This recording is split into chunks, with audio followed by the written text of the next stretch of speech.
another episode of Pretty Petty the Podcast. I'm your pretty but sometimes petty host, Tito Alvin, and in this podcast, we're gonna talk about the hottest topics, trending issues, and everything pretty and petty.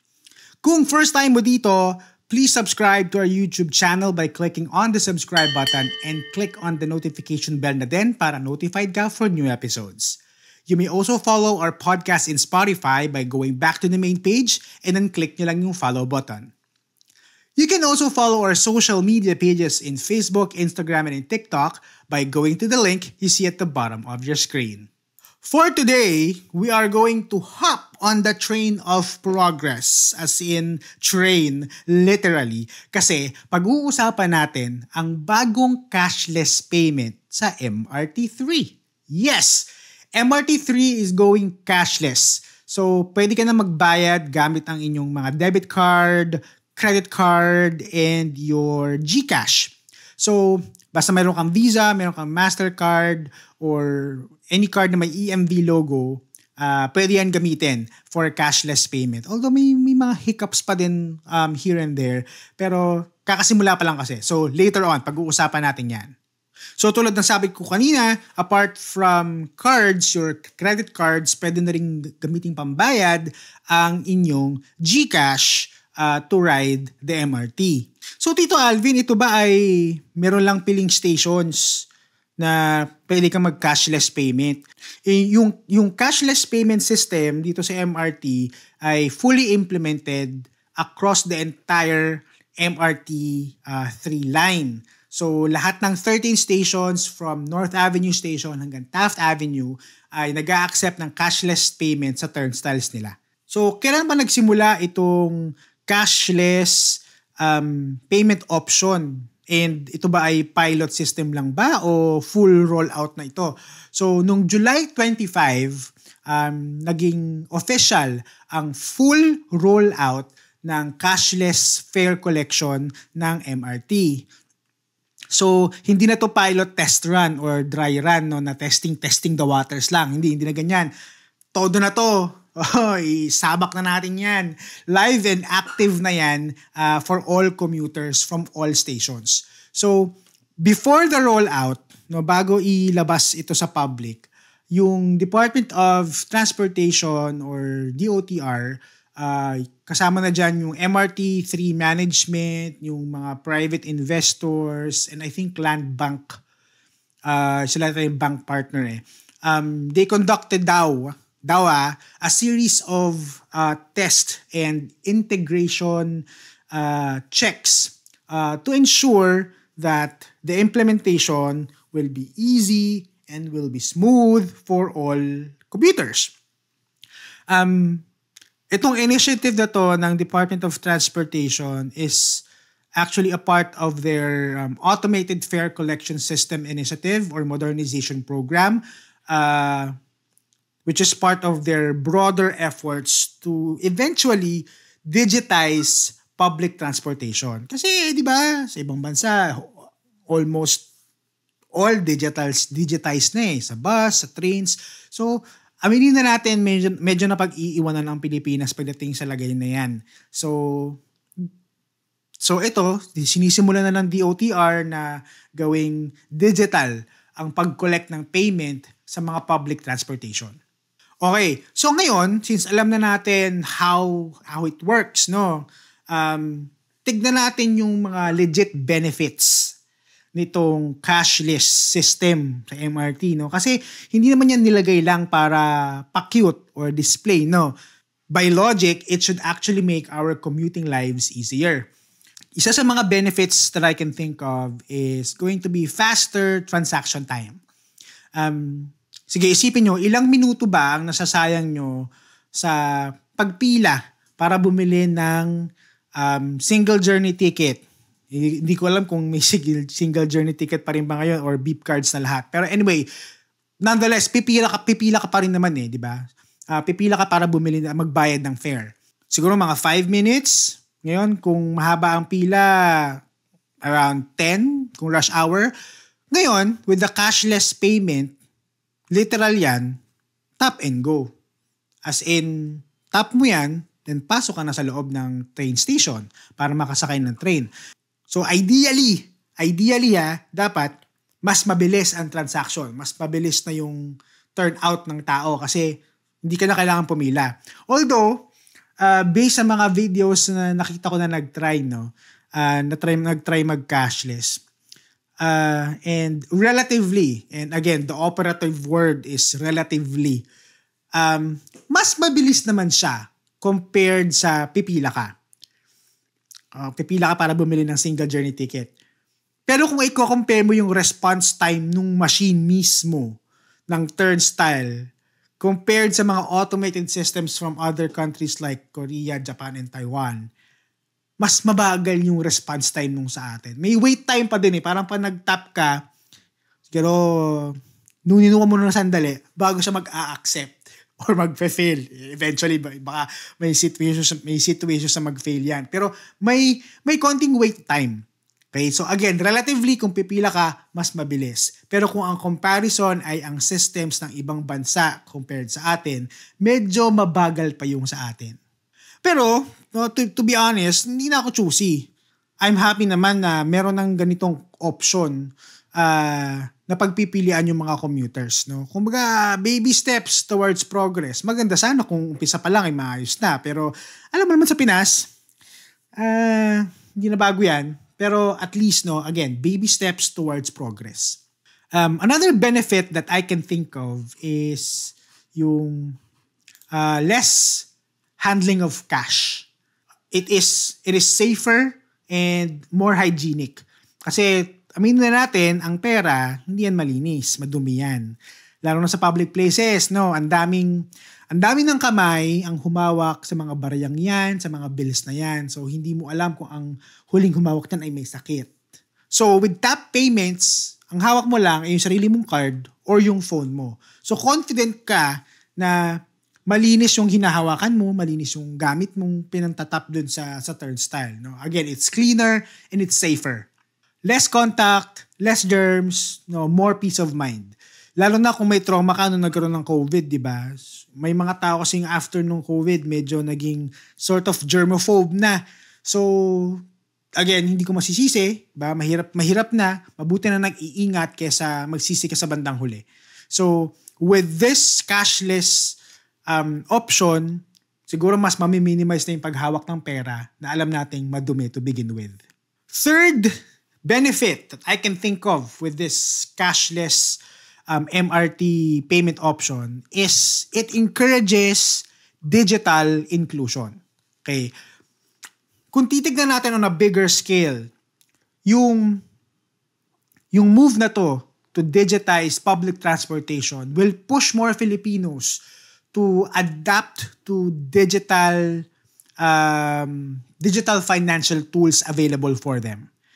Maraming tao ang matutulak na magbukas ng bank accounts, magbukas ng GCash accounts, gumamit ng e-wallets. Alam kong marami nang gumagamit yan ngayon, pero meron pa rin mga taong hesitant gumamit and they want to do the old school type of transaction of paying kaliwaan or, cash basis.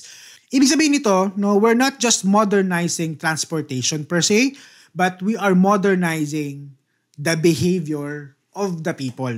Tapos, since nasimula na sa MRT, yung mga cashless payment, siguro it sets the stage for other modes of transportation to do cashless as well. Alam kong ginagawa na ng TNVR yan, yung mga card payments and whatnot.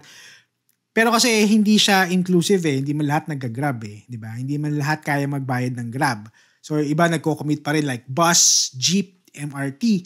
So, with MRT, pushing the envelope for doing cashless payment, maybe soon, itry na rin siya sa mga public utility vehicles like buses and jeepneys. Alam ko sa bus tinry na yan before pero hindi nag-click So maybe with more studies and kung makikita na lang yung success sa MRT, baka mas ma-adapt na rin ng ibang POVs.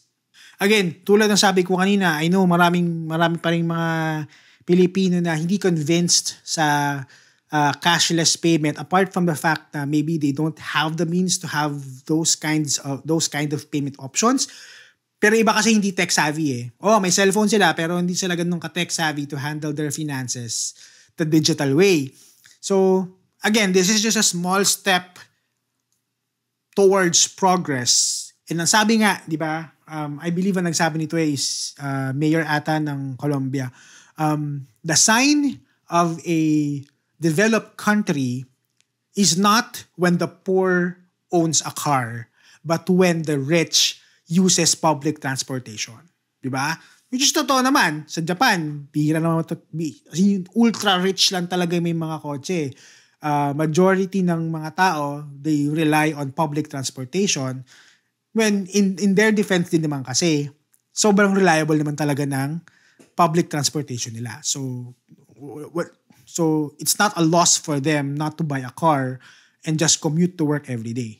Now, hindi naman to lahat upside, no? Kasi syempre kakasimula pa lang. Expect natin na may mga hiccups pa tong implementation na to, no? So ano ba ang mga possible na downsides nito? So wag mo tayong masyadong magpaka-hype. Alam kong hype pa yan eh, pero alam kong meron din magiging problema yan in the future. So sige, let's get into it. Ano ba yung mga posibleng mangyari na downsides nitong cashless payment? So, ang unang tanong is, ano ang mangyayari sa mga walang credit card? Okay? Paano yung mga walang card? Or yung walang GCash? Walang smartphones? Yung gamit pa rin nila yung mga bar phones pa. Hindi naman lahat merong access to digital payment methods. So, habang yung iba naka-tap and go, yung iba naka-wait and see lang dyan sa gedli-gedli. No? Pero, hindi naman kasi totally i-replace ng cashless payment yung original na payment method. So, andun pa rin naman yon yung cash payment method, yung pipila ka, bibili ka ng ticket. Andyan pa rin yan, hindi yan mawawala. Idadagdag lang ang cashless payment. So, you still have options. However, I don't know, in the far future, no, hindi natin alam kung tatanggalin na rin ba itong cash payment at magiging fully digitized cashless payment ng MRT. We don't know. So, hindi masama na i-try din natin mag-adapt sa mga changes or sa modernization na nangyayari. Kasi baka nag-move forward na yung lahat, ikaw, naiiwan pa rin sa old ways. So, having that said, no, siguro dapat the government should think about alternatives and yung education, provide educational materials to support the transition ng mga tao from cash to cashless. Kasi hindi naman lahat, hindi tech savvy, and hindi man lahat is well adapted to financial technologies. Ngayon, paano naman kung offline ang card readers or walang signal sa station? So, minsan kahit gaano ka-prepared sa cashless transactions, no, tech will always be tech. Which means, may mga oras na papalya yan. So, paano kung biglang offline yung card reader or di ka makaswipe kasi no signal? Okay? Or yung GCash app mo ay mag-load kasi walang internet. The digital system is only as good as its uptime. So, kung uptime ang network, then good to go yan. Pero once mag-down ng system, dapat may fallback. Okay, hindi ko alam kung may additional wifi ano ba or meron ba silang methods na gagawin para i-alleviate yung mga problema nito sa cashless payment. I don't know. Hindi pa natin alam kasi kaka-launch pa lang eh. Hindi natin sure kung ano ba yung mga problemang kakaharapin nila. Pero dapat the MRT3 management should have foreseen these things, no? Kumbaga na nakita nila in the future para ready na sila just in case it happens. Also, dapat yung ground staff na nasa MRT stations ay well-trained to handle these kinds of situations para pag nagkaroon ng problema, seamless yung magiging solusyon. Ngayon, paano naman kung ang mga commuters ay low-income commuters?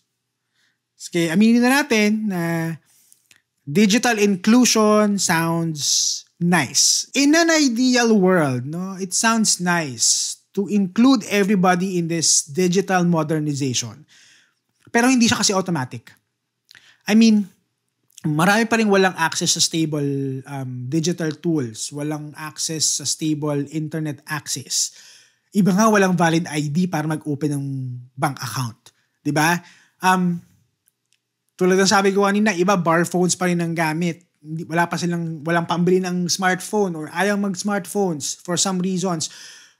Yung iba hindi gumagamit ng GCash or tinigil gumamit ng GCash because of the scams and whatnot.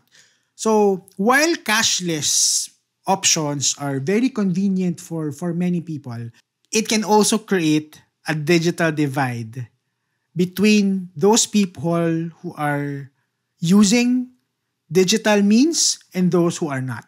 Kaya, it's very important for the government to release campaigns to educate the people, to provide tech support for those who are not tech savvy, and to provide accessible platforms para lahat makasabay. Ngayon, since binanggit natin pwedeng card, di ba? Hindi ba mahahack yung card ko dyan? Hindi ba isang issue yan ng security concerns? Kasi my card info can be exposed to hackers for skimming or for fraud. Hindi man mawawala yan. So, lahat naman ng online transactions, kapag ginamit mo yung card mo, you are exposing yourselves to hackers. Kaya nga marami tayong ways and means on how we can protect our card information, di ba? So, valid yung concerns about using your card on these turnstile machines kasi hindi mo alam if may mga skimmers, may mga devices na ilagay yung mga tao doon para i-clone yung card mo. Medyo scary siyang isipin kung tutuusin. That's why it's very important for the MRT3 management to use very secure encryption, EMV compliant readers, and also for users to actively safeguard their card information.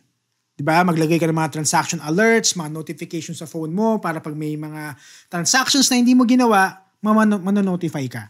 Kasi kahit gaano ka-convenient yung tap-tap lang na method, hindi dapat ma-compromise ang peace of mind ng mga commuters na gagamit ng option na to. Again, hindi man mandatory na gumamit ng card or GCash when riding the MRT. Option lang naman to.